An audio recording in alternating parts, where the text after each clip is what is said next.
Bueno, voy a hablar de la restauración borbónica de la dictadura de Primo de Rivera, de la Segunda República y de la Guerra Civil.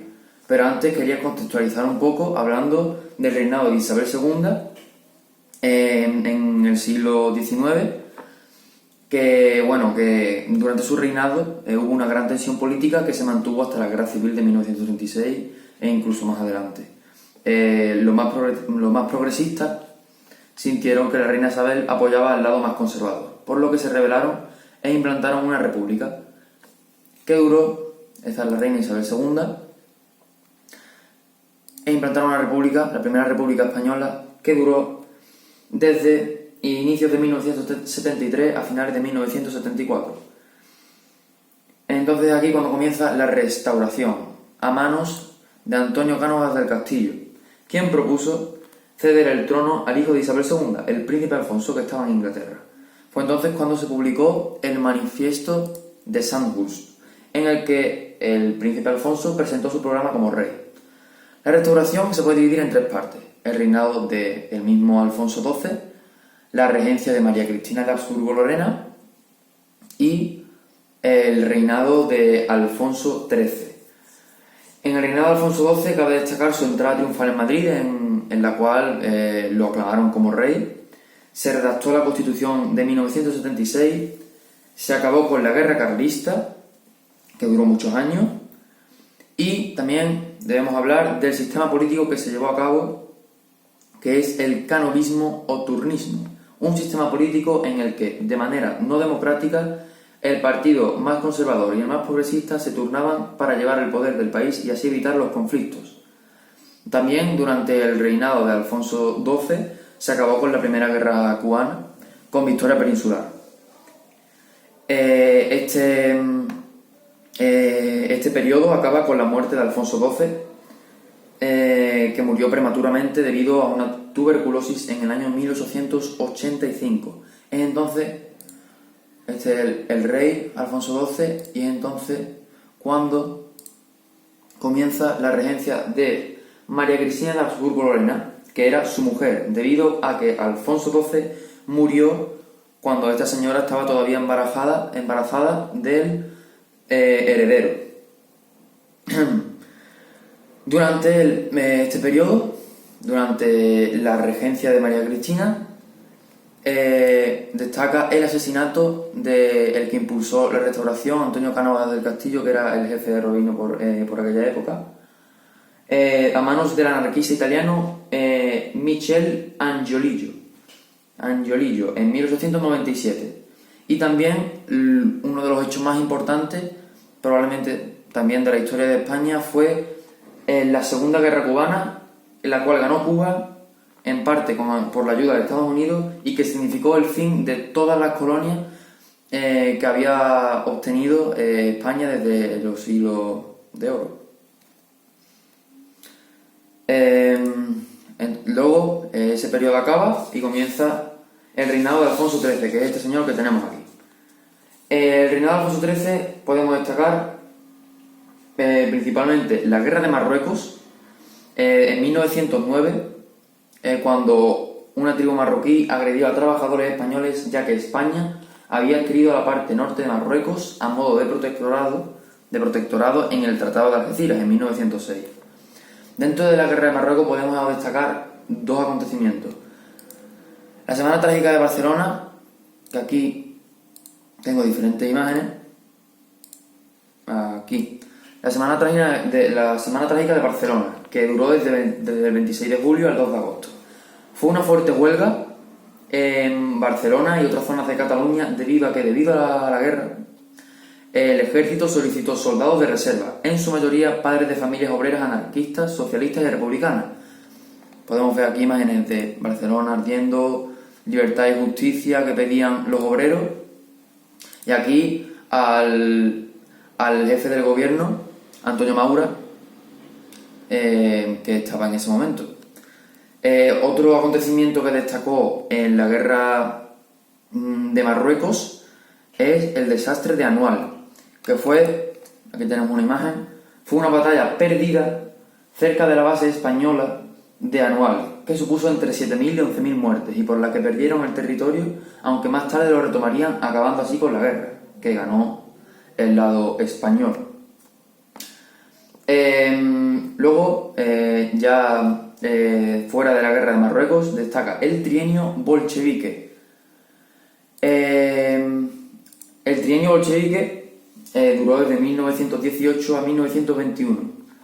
¿Por qué? A causa de una gran crisis social y económica, también derivada de la Primera Guerra Mundial, que en su momento se llamaba Gran Guerra, que afectó al proletariado de las ciudades y al campesinado, y bajo la influencia de la reciente revolución comunista en Rusia. Se produjeron manifestaciones comunistas por toda España por parte de esta clase obrera. Este trienio bolchevique acabó con el inicio de la dictadura de Primo de Rivera. El 13 de septiembre de 1923, el general Miguel Primo de Rivera realizó un golpe de estado militar contra el gobierno y obtuvo el apoyo del rey Alfonso XIII. Aquí los dos, el rey Alfonso XIII y Primo de Rivera, y se ganó el título de presidente del gobierno en un régimen dictatorial en el que, por supuesto, obtuvo todos los poderes. Se eliminó la Constitución, se eliminaron los ayuntamientos y los partidos políticos, además de otras cosas. Luego, tras la dimisión de Primo de Rivera, hubo un breve periodo de tiempo llamado la Dicta Blanda, presidida por el militar Berenguer. Luego, después de esta Dicta Blanda, que se conoce, llega la Segunda República, la conocida Segunda República. El 12 de abril de 1931 se convocan unas elecciones en las que, pese a que la mayoría de los votos son monárquicos, el rey Alfonso XIII se ve obligado a huir del país. ¿Por qué? Porque en las grandes ciudades se estaban dando revoluciones muy agresivas por parte de los republicanos. Es el 14 de abril cuando se proclama la República. Con un gobierno provisional presidido por Niceto Alcalá Zamora. Entonces tenemos aquí un esquema de cómo en el que se pueden observar los diferentes periodos de la República. Primero un gobierno provisional, luego un bienio progresista, un bienio conservador y un frente popular, de los que hablaremos más tarde. La misión de este gobierno provisional fue la convocatoria de Cortes Constituyentes para hacer una nueva constitución. ¿Qué pasa? Que Niceto Alcalá Zamora, que era el que presidía el gobierno provisional, era católico y esta constitución estaba muy en contra de la religión, por lo que dimitió. Es entonces cuando comienza el bienio progresista o reformista, desde 1931 a 1933. La presidencia del gobierno, que era de Niceto Alcalá Zamora, pasó a ser de Manuel Azaña, pero Manuel Azaña, para que Niceto Alcalá Zamora no creara una rivalidad innecesaria, nombró a Niceto Alcalá Zamora, la presidencia de la República. Es bajo el poder de Manuel Azaña que empieza el bienio reformista, en el que destacan las grandes innovaciones y reformas, de ahí su nombre. Grandes innovaciones en torno a la iglesia, la educación, la agricultura, el ejército, el paro obrero, como bien podemos ver aquí. Hubo críticas por parte de los más revolucionarios que pensaban que las reformas no eran lo suficientemente radicales y que se estaban haciendo reformas muy lentas, y por parte de los más conservadores, que pensaban que estas reformas eran demasiado radicales. Durante este bienio se produjo un levantamiento militar fallido, llamado la Sanjurjada, ya que fue impulsado por el general Sanjurjo. Al final todos estos conflictos llevaron a unas elecciones en 1933. Estas elecciones las ganó una coalición de centro-derecha y el mando del gobierno pasó a manos de Alejandro Lerroux. Como bien podemos ver aquí, en este esquema, durante este bienio el gobierno canceló muchas reformas que había propuesto Manuel Azaña con su gobierno, y hubo revueltas, entre las que destacan la revuelta de Asturias, la llamada Revolución de Octubre de 1934, que fue impulsada por grandes cargos del PSOE como Largo Caballero. con la ayuda de Francisco Franco, que es la primera vez que lo encontramos en esta historia, el conocido Francisco Franco. Bueno, aquí tenemos la Constitución Española de 1931 y aquí Manuel Azaña. Entonces, cuando vemos por primera vez a Francisco Franco, cuando aparece por primera vez en nuestra historia, gracias a él, a su participación, se disiparon las revueltas de Asturias y se dieron cuenta de que la violencia era una manera eficaz de disipar estas huelgas y estas manifestaciones, por lo que empezaron a utilizar la violencia más agresivamente.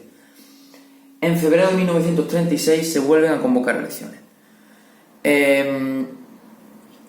Es cuando comienza el periodo del gobierno del Frente Popular, porque estas elecciones las ganó el Frente Popular, que fue una coalición de socialistas, comunistas y anarquistas, que ganaron muy justamente y bajo sospechas de fraude, muchas sospechas de fraude.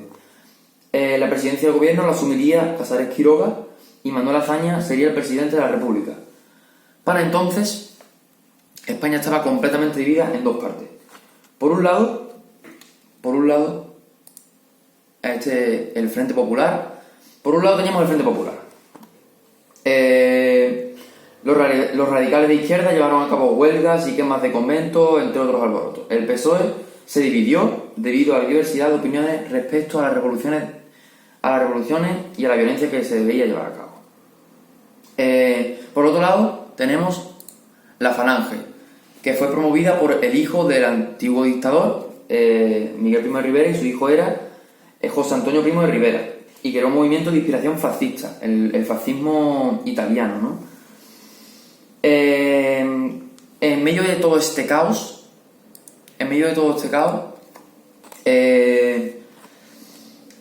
el general Mola y el general Sanjurjo comenzaron a gestar un nuevo golpe de Estado, después de ya la fallida Sanjurjada. Pero necesitaban un detonante para poder hacer este golpe de Estado. Y el detonante llegó. Unos falangistas mataron al republicano José del Castillo, por lo que estos trataron de vengarse matando a un reconocido político y muy querido en la derecha llamado José Calvo Sotelo, que tenemos aquí una foto de su asesinato. Esto hizo que Francisco Franco se uniera al golpe de Estado propuesto por Mola, y es entonces cuando empieza la guerra civil. El levantamiento, el golpe de Estado, comenzó el 17 de julio en Marruecos. Para entonces, Francisco Franco se encontraba aquí en las Islas Canarias. En esta guerra, las democracias como Inglaterra, Francia, no se metieron, pero en cambio Mussolini y Hitler apoyaron a los sublevados, como es obvio, y Stalin, los soviéticos, apoyaron a la República. En un inicio, como podemos ver en este mapa, de color azul, tenemos la zona de sublevados desde el inicio. Galicia era una zona donde mandaban los sublevados, la mayoría de Castilla y León, la zona norte de Extremadura, la zona oeste de Aragón, Marruecos y el estrecho de Gibraltar, además de las Islas Canarias y casi todas las Islas Baleares. El Estado rebelde, aquí podemos ver en verde el avance nacionalista. Se extendió por Badajoz, se extendió por Huelva, Sevilla, ocupando el este de España al completo. O sea, consiguieron todo el este de España, les quedaba la parte este, Madrid, gran parte de Castilla-La Mancha y la costa cantábrica. Fue aquí cuando los rebeldes decidieron que Franco sería el generalísimo de todos los ejércitos, es decir, el mandamás. La guerra no solo englobaba enfrentamientos militares, sino que también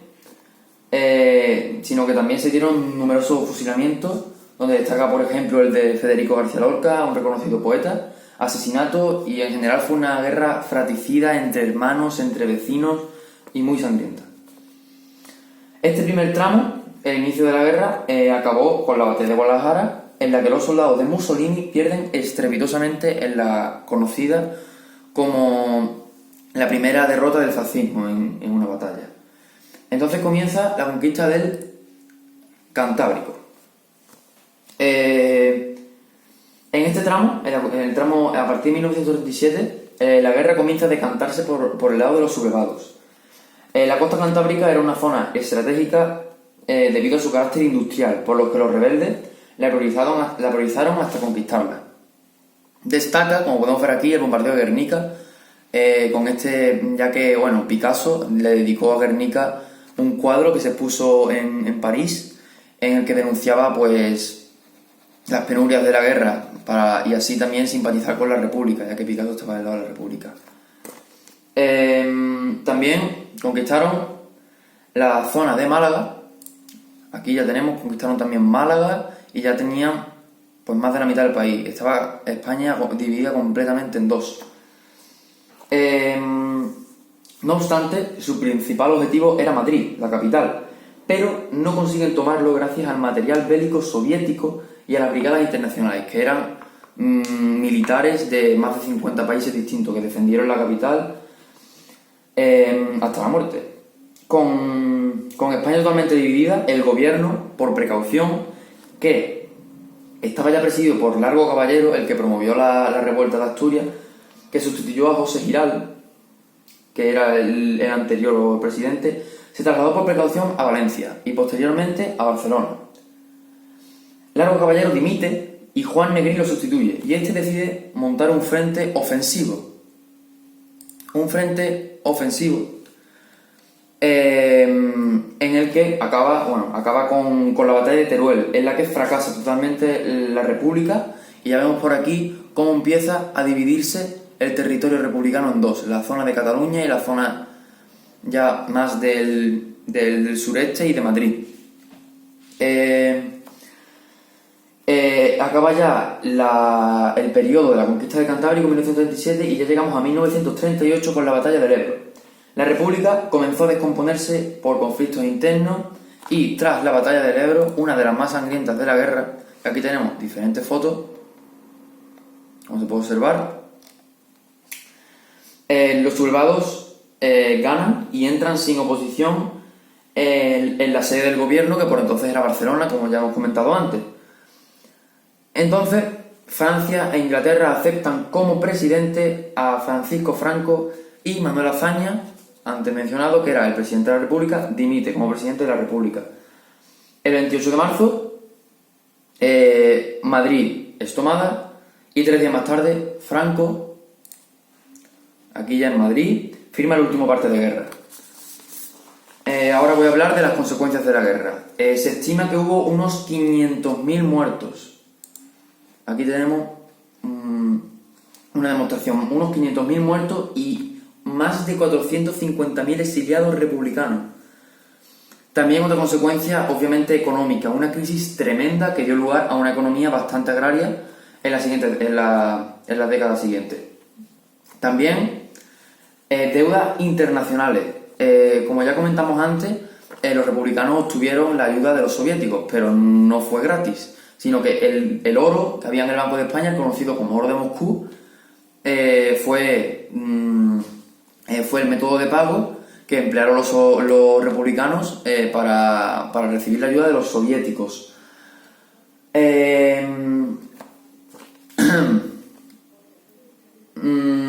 Otra consecuencia es la destrucción de cientos de miles de casas, industrias, iglesias también, conventos, de todo. A lo largo del régimen franquista también perduró la herida de la guerra y se siguieron cometiendo asesinatos y denunciando los crímenes de guerra. Cabe destacar a este hombre de aquí, cómo la guerra estancó una de las generaciones artísticas con más futuro de la historia, la generación del 27, con grandes poetas, entre los que destaca el gran Federico García Lorca, como hemos nombrado antes, que fue fusilado en los primeros días de la guerra, en 1936, cuya muerte pues causó gran impacto durante muchas décadas. Y bueno, este es el final de mi trabajo.